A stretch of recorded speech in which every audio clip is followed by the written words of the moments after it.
Hello everyone, welcome to my channel Initial Solution. Today in this tutorial, I'm going to show you how to restore permanently deleted emails in Outlook. So for this tutorial, you have to go first on your Outlook.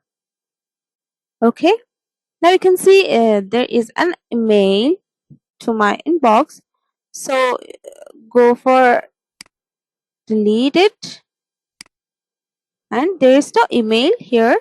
So in this list, you have to scroll down and you can see there is a deleted options here. So tap to it, and here is my deleted email. So now you have to again left click on it and go for move. Now click on inbox. So now go for inbox again, and you can see my email is here. So guys, this is how you can restore permanently deleted emails on Outlook.